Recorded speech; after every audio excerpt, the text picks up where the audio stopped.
Samantala, nilinaw ni Commissioner on Elections o COMELEC Chairman Sixto Brillantes Jr. na base sa orihinal na plano, bagong voting machine sana ang gagamitin sa 2016 national elections. Ngunit dahil sa kakulangan ng budget at sa rekomendasyon na rin ng Advisory Council ng ahensya, ipinasya na ang mga lumang PCOS machine na lamang ang gamitin. Ito ang balita ni Victor Cosare. Kung nasunod ang orihinal na plano ng COMELEC, wala na sanang mga katanungan na uusbong sa paghahanda nito sa 2016 elections. Ayon kay COMELEC Chairman Sixto Brillantes Jr., sa orihinal na plano, mga bagong voting machines na ang gagamitin sa darating na halalan. Sa panayam ng Get It Straight with Kuya Daniel Razon kay Brillantes, sinabi nito na naiwasan sana ang mga pagdududa kung naisakatuparan ang orihinal na plano. Pero dahil sa kakulangan ng budget at sa rekomendasyon na rin ng COMELEC Advisory Council noong Agosto, gagamitin ang mga lumang PCOS machines. Kasi ang gusto namin noong una, bumili na lang kami ng bago para wala na itong mga ingay.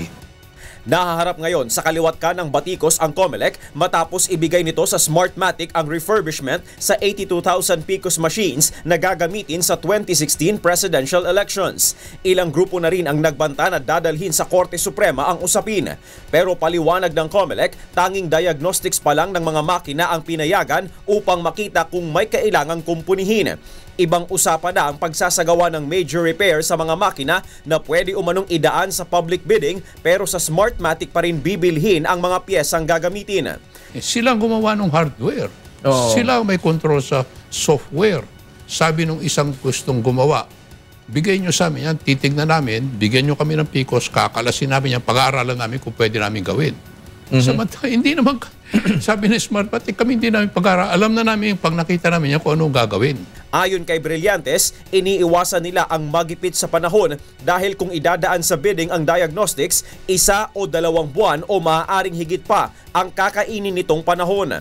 Nitong Desyembre na rin naaprubahan ang budget para dito, kaya ngayon lang nila mauumpisahan ang proseso ng refurbishment. Kung hindi umabot, hindi na natin magagamit yung 80,000.